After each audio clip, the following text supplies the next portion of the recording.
Anyone who says like, stop, what does this word mean? Do it, I encourage it. But if you have every fourth word you probably know already, right? Because tzaddikim, hashchina, you know what I'm saying? You know a lot of the words just because you've been around. And there's a word, I'm going to say it, I'm going to translate it. If you quickly jot it down, you won't have, maybe it goes too fast. You'll jot down 15 words the whole time you're in here for an hour. When you go back at 9 o'clock and do the review with your partner, you guys will have a little bit more material to figure out what's going on. And then there'll be someone else there. You can ask Yaakov, what does this word mean? You can look in the dictionary, what does this word mean? But since you were there and you saw it and you wrote it at the time of the action, it just, right, it works a little bit, right? You guys have the words? Some of them, right? And it's, the more you have, the better. So it's a little bit also like an active participation in the class. We're all here to reach the same goals, right? We want to get there. So I mean, I'm not just like trying to dray a cup with pushing this on you. I think it's very much part of the educational process here. Okay. Anyway, with that said, let's go. Ready? We're rolling on this thing. Yeah, it's rolling. Okay, so let's just do a quick recap of the last few lines we said yesterday, which is that after this meditation that the Alter Rebbe took us on, realizing how Gavoa Ma'al Gavoa, how there's level upon level upon level upon level of Hashem's contractions getting the energy to manifest in this physical world, and you realize how big the whole thing is, and even when you get to the top, the source of all the world, it's only Malchus of Atzilus, which in itself is like a tiny ray of Hashem's essence. It creates in you this longing of wanting to cling to the King himself, which is like Yishtabed Gufa Damalka, to actually hug the body of the King, as opposed to some separate ray which he emanates. You come to a certain state of realization that there's actually the One himself, the Mahusu v'atzmusu yizbarach, the essence of Hashem, and you long for that. That longing only comes because you realize your great distance from Him. Which, when you're a soul hanging out with the Ziv HaShechina, with the ray of the Shechina above, you don't have that longing.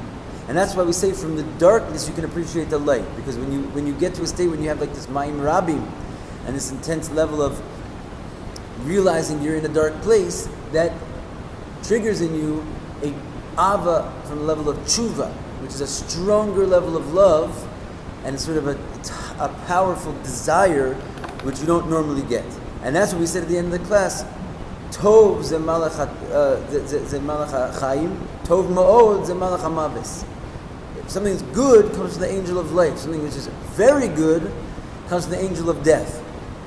And the idea there being is that because you run away from it with such an intensity, then it triggers in you this inyan of ma'od, tov ma'od. And ma'od is the level of kol mi'odecha.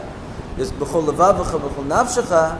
B'chol mi'odecha is something like this, like something of a movement of intensity that is going beyond your boundaries, which only you arrive at from a state of darkness. Okay, so that's where we left off. Say that again? Comes from a state of, something which is good comes from the angel of life.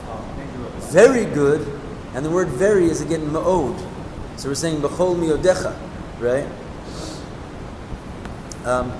And that's b'chol mi'odecha is in the Shema, right? We say b'chol levavacha, b'chol nafshecha, which again, like what does it mean b'chol levavacha, b'chol nafshecha? With all your heart and all your soul, those are things which are what we call in kelim, meaning with all your heart. My Rabbi Goldberg used to say, with all your heart is like your feet are in the water. You know, with all your soul, it means it's come up to like your nose. B'chol mi'odecha, you're drowning in it basically. It's like you've gone to a place where it's over your head, and there's sometimes you'll have an emotion, which is such an intense emotion that you can't even bear it within inside of you. Right? Like sometimes you have a feeling, you could be upset, you could be happy, but you're in possession of that feeling.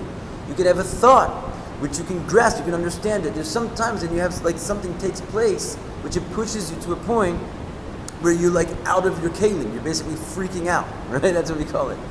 And this is that you can get to that state of longing for God. You can love God by meditating upon Him a little bit and feeling like, I want to go do a good deed. right? But you can get to a love sick, basically, right? You can get to a state of love sick, and that's sort of a feeling. Maybe we can more relate to that feeling in actually being love sick, rather than what that means in avodas Hashem. But when a person is love sick, it's like their food doesn't taste good. Like they can't do anything because their only interest and their only thought and their only place they want to be is with their beloved, right? And there's nothing else which satisfies them. This is like b'chol miyodecha. Okay, so anyway, that only comes from going very, very low. You only get that feeling from the darkest, lowest world. So therefore, this is the meditation which brings you into having the advantage of being in a low world. And this is basically getting back to the point that the flood waters elevate us in the end. They purify us. Because only from that point do we actually get to such a high state of love. Okay, so we'll go inside now. We're starting on the line which is in the middle of the page Tes, the first column. In the middle of the column, the last word on the line after a period is V'hainu. See that? This is V'hainu Lefisha B'shorsha, which means to say that because in its root, L'mayla, very high, Shoresh Nefesh HaBahamis, Gavoy Yoser, the root of the Nefesh HaBahamis is higher, more high, Mechinas Nefesh Elokis, from the level of the Nefesh Elokis. In other words, the animal soul in its root actually has a higher source than the godly soul, believe it or not.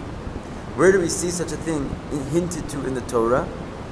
K'mosh Kasuv, as it says, and we're coming up to it, Ve'ele hamalachim asher malchu lifnei malach melech lebnei Yisrael.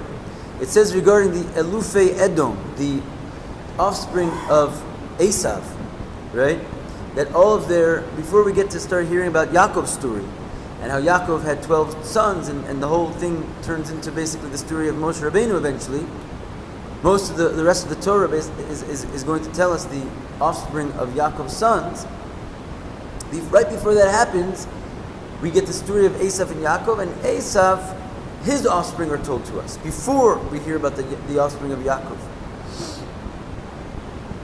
And it says over there that these are the kings that reigned before there was a king amongst Bnei Yisrael.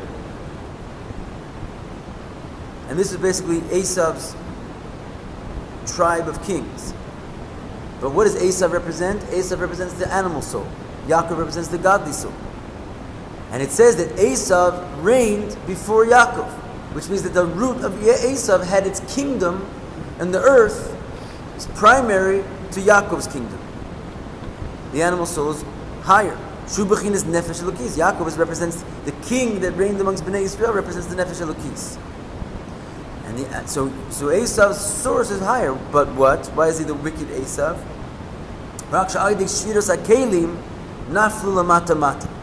It's because the vessels, so to speak, broke, and it fell below. In other words, in its source, it's higher, but when it tries to express itself, that high thing in a low world, there's no vessels which can bear that expression, and therefore it comes out looking distorted and wicked. Who broke the vessel? Hashem basically broke the vessels.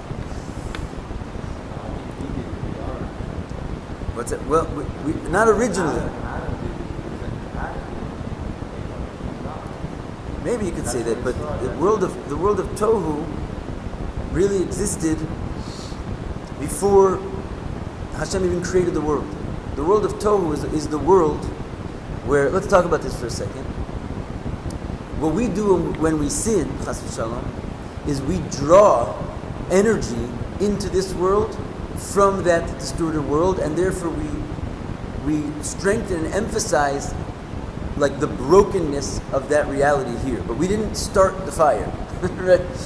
The idea is that We put more curtains. We create more curtains. We put between us and Hashem every time we transgress. here's how it works basically.